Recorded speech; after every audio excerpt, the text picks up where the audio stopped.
எம்மில் ஒன்றாக இணைந்திட இறைவன் நற்கருணையின் ரூபத்திலே எம்மத்தியில் எழுந்தருளி வந்திருக்கின்றார். எங்கள் ஒவ்வொருவருடைய எதிர்பார்ப்புகளையும் ஏராளமான தாகங்களையும் சொல்ல முடியாத வேதனைகளையும்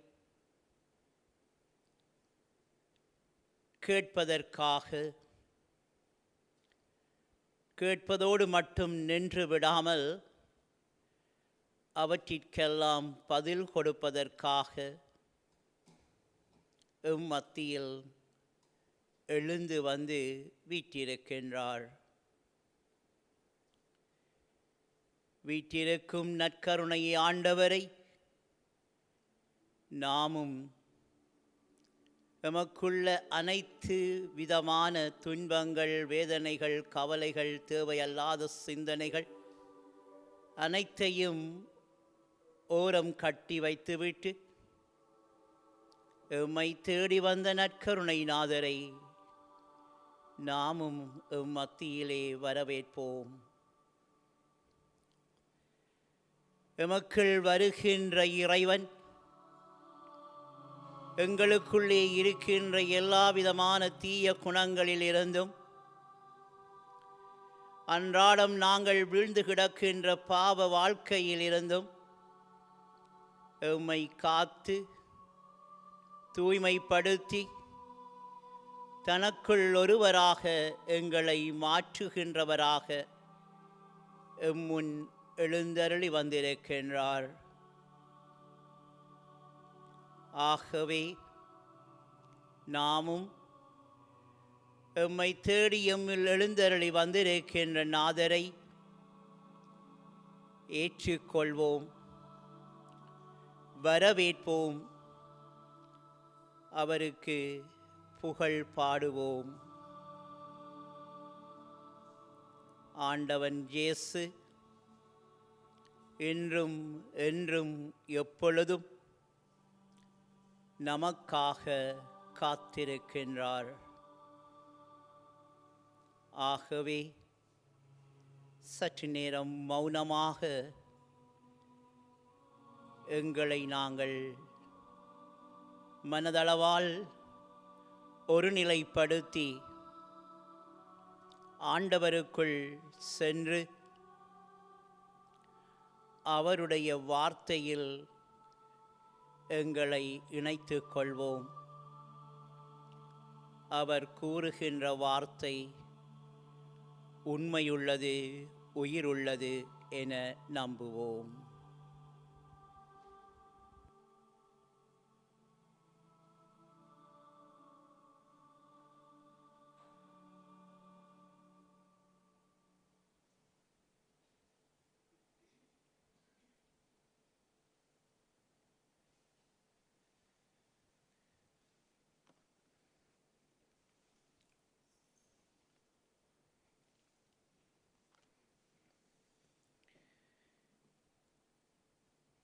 ஆண்டவர் உங்களோடு இருப்பாராக.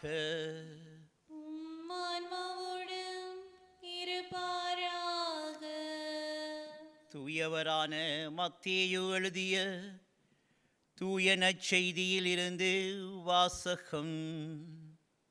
ஆண்டவரே, மாட்சி உமக்கே. இயேசு மக்கள் கூட்டத்தை கண்டு மலை மீது ஏறி அமர அவருடைய சீடர் அவர் அருகே வந்தனர்.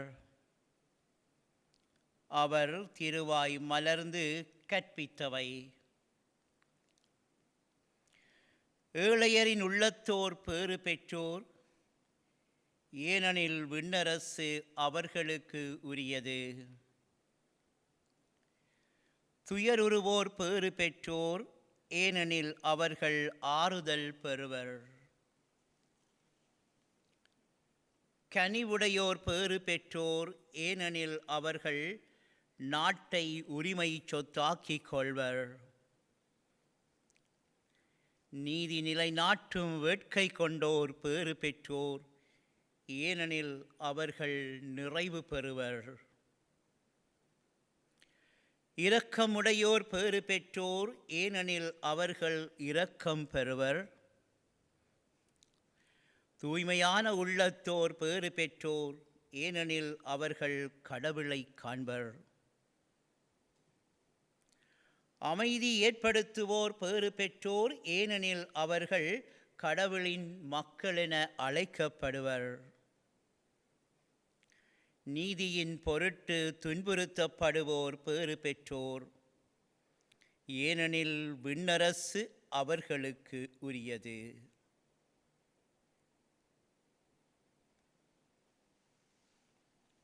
இது கிறிஸ்து இயேசுவின் வாழ்வளிக்கும் வார்த்தைகள். கிறிஸ்துவே உமக்கு புகழ்.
உள்ளத்தின் ஆழத்தில் ஒரு சந்தோஷம். அதை எண்ணும் போதெல்லாம் ஒரு சங்கீதம். நம்முடைய வாழ்வே ஒரு சங்கீதமாக எப்பொழுதுமே உலகம் முழுவதிலும் வாழ்கின்ற ஒவ்வொருவரும் ஆண்டவனுக்கு அருகிலே இருக்கின்ற பொழுதும் அவருடைய வார்த்தையில் இணைந்திருக்கின்ற வேளையிலும் நம்முடைய வாழ்வு எப்பொழுதும் இசை மீட்டுகின்ற இதயங்களாக சங்கீதம் ஒலித்து கொண்டே இருக்கும். எப்பொழுது நாங்கள் ஆண்டவனை விட்டு நற்கருணை ஆண்டவரில் நம்பிக்கையற்றவர்களாக மாறுகிறோமோ, இன்று நாம் வாசிக்க கேட்ட இந்த பெறுபேறுகளுக்கு எதிராக செயல்பட விளைகின்றோமோ, அப்பொழுது எங்களுடைய சந்தோஷங்கள் மறைந்துவிடும். எங்களால் சங்கீதத்தை பாட முடியாது. அதற்காகத்தான் ஆண்டவன் இயேசு அப்பப்போ நம்மோடு வார்த்தைகளினூடாக உறவாடுகின்றார். ஆனால் தன்னுடைய முழுமையான பிரசன்னத்தை இந்த உலகம் முடிகின்ற வரையிலும் அவர் நற்கருணையின் ரூபத்திலே தந்து கொண்டே இருக்கின்றார். அதில் சந்தேகமே இல்லை. ஆனால் எமக்காக நற்கருணையிலே பிரசன்னமாகி இருக்கின்ற கிறிஸ்துவை நாம் ஒரு நாளில் 24 மணி நேரத்தில் எங்களுடைய நாளாந்த நடவடிக்கைகளை எல்லாம் பல்வேறு விதமாக செலவு செய்கின்றோம். எத்தனையோ தடவைகள் ஆலயங்களுக்கு முன்னால் கடந்து செல்லுகின்றோம். ஆனால் நமக்காக, நம்முடைய வரவுக்காக காத்திருக்கும் நற்கருணை ஆண்டவரை நாம் ஒரு நிமிடமாவது சென்று தரிசித்திருக்கிறோமா? கேட்டு பார்ப்போம். இன்று நாங்கள் இந்த நற்கருணை ஆண்டவரை தொலைக்காட்சிகளினூடாக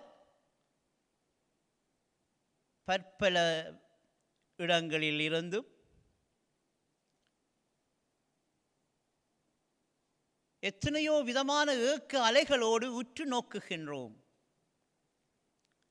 எப்பொழுது இயலாமல் போனபடியினால் முதுமை எய்திய நிலையிலே பல்வேறு விதமான சுமைகள் எங்களை சூழ்ந்து கொண்டதனால் தொலைக்காட்சியிலாவது நற்கருணை ஆண்டவரை தரிசிப்போம் என்கின்ற ஒரு எண்ணப்பாடு. நம்முடைய நாடு விதிவிலக்கல்ல. உலகம் முழுவதுமே இந்த வைரஸினுடைய தாக்கத்தினால் ஆலயங்கள் மூடப்பட்டன. வழிபாடுகள் எல்லாம் அடக்கி ஒடுக்கப்பட்டன. அந்த நேரங்களில் எம்மையும் அறியாத ஒரு ஏக்கம். அந்த ஏக்கம் எப்படி வந்தது, எதற்காக வந்தது என்று சொன்னால், ஒரு பயத்தினால். அச்சத்தினால் ஏற்பட்ட அந்த ஏக்கம் ஒவ்வொரு வீடுகளிலும் தொலைக்காட்சியிலே நாடகங்கள் பார்த்தோம், சினிமாக்களை பார்த்து ரசித்தோம், பல்வேறு விதமான செய்திகளை, பல்வேறு விதமான நிகழ்ச்சிகளை எல்லாம் அன்றாடம் தவறாமல் பார்த்து வந்தோம். அவைகளுக்கெல்லாம் முற்றுப்புள்ளி வைத்துவிட்டு தொலைக்காட்சியின் முன்னால் கூடியிருந்து செபித்தோம், குடும்பமாக செபித்தோம். திருப்பலியிலே பங்கெடுக்க முடியவில்லையே, தொலைக்காட்சியிலாவது திருப்பலியை பார்ப்போமே என்கின்ற ஒரு ஏக்கம். குடும்பமாக சேர்ந்து எத்தனையோ மணித்தியாலங்கள் வீட்டிலே இருந்த வேளையில் திருச்செவமாலை சொல்லவில்லை. ஆனால் அந்த நாட்களில் திருச்செவமாலை சொன்னோம் தொலைக்காட்சியோடு சேர்ந்து. இப்படியாக நம்முடைய வாழ்வில் சில மாற்றங்கள். இன்று யாவும் ஓரளவிற்கு வழமைக்கு திரும்பிவிட்டது. ஆனால் நாம் என்ன செய்கிறோம்?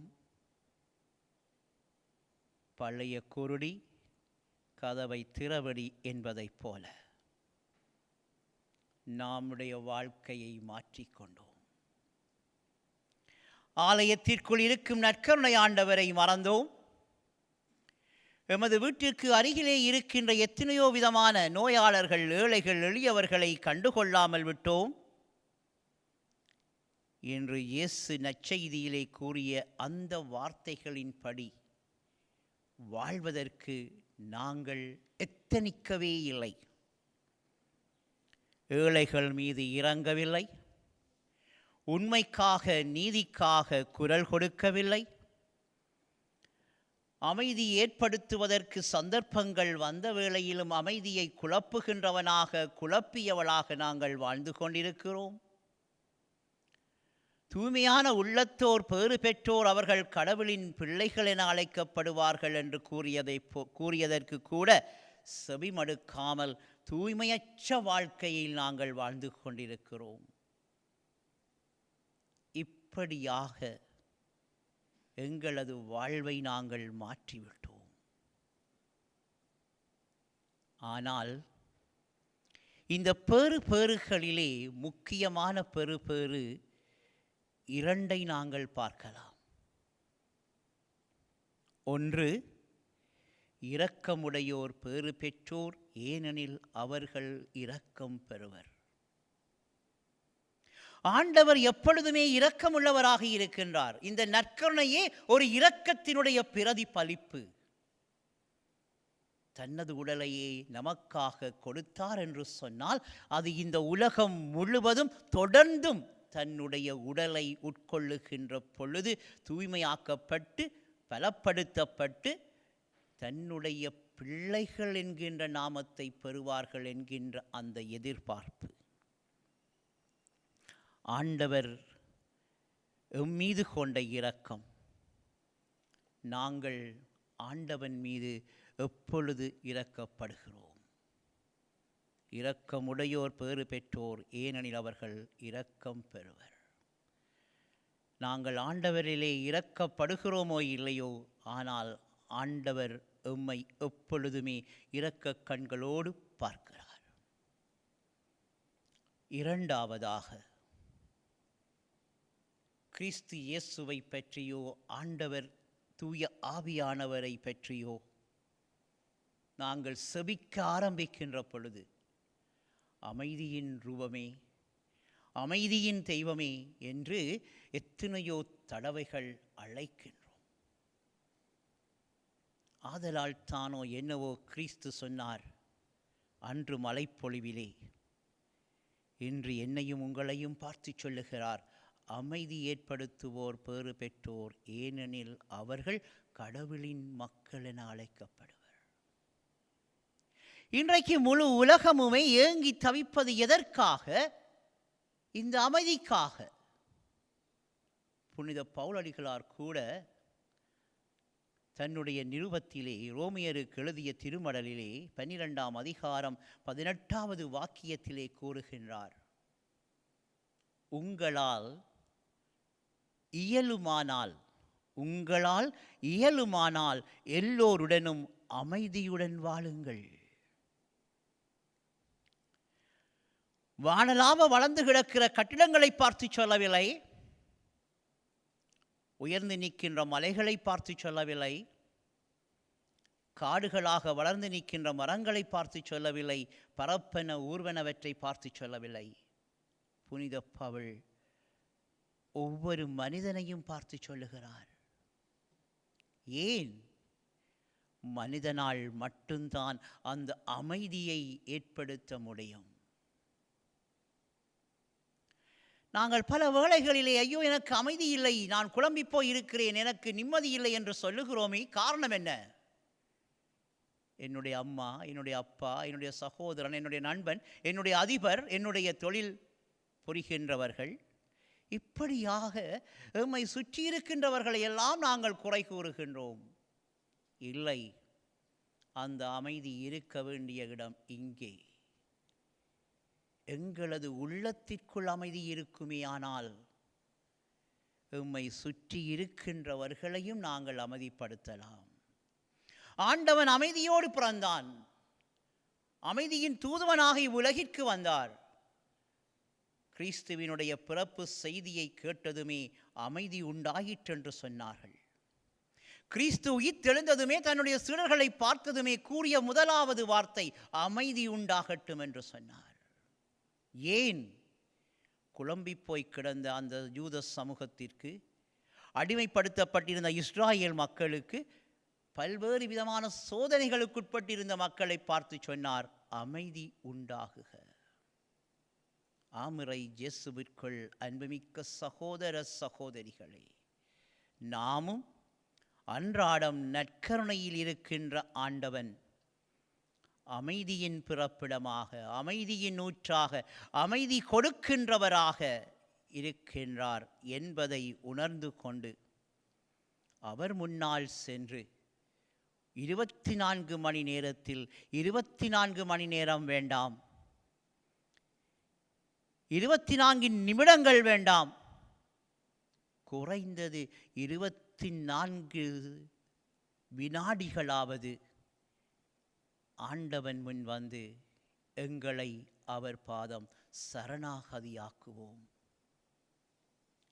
அவரிடமிருந்து அந்த அமைதியை பெற்றுக்கொண்டு அந்த அமைதியின் தூதுவர்களாக நாங்கள் எங்கெல்லாம் செல்லுகிறோமோ அங்கெல்லாம் பரப்பி உண்மை கிறிஸ்துவினுடைய சாட்சிகளாக நானும் நீங்களும் வாழ வரம் கேட்போம்.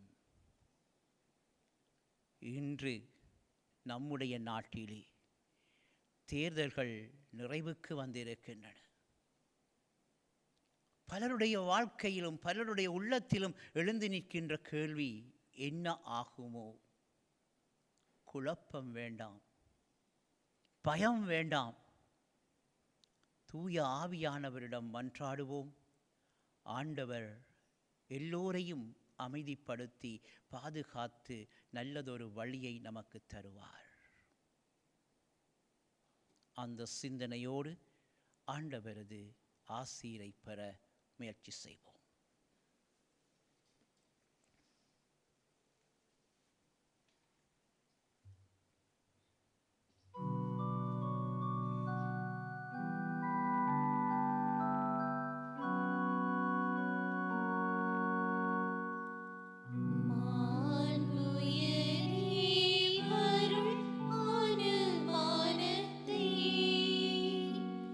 தாழ்ந்து பணிந்து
பரலோக அப்பத்தை அவர்களுக்கு எடுத்து கொடுத்தருளினீர்.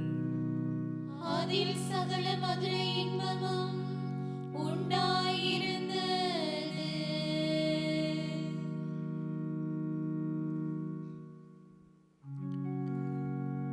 மன்றாடுவோமாக. திரு அருட்சாதனத்திலே இறைவா, இந்த வியப்புக்குரிய உம்முடைய திருப்பாடுகளின் நினைவை எங்களுக்கு விட்டு சென்றீர். உமது திருவுடல் திருரத்தம் இவற்றின் மறை பொருளை வணங்கும் நாங்கள் உமது மீட்பின் பலனை இடைவிடாமல் அனுபவிக்க அருள் புரியுமாறு உம்மை மன்றாடுகின்றோம். என்றென்றும் வாழ்ந்து ஆட்சி செய்கின்றவர் நீரே.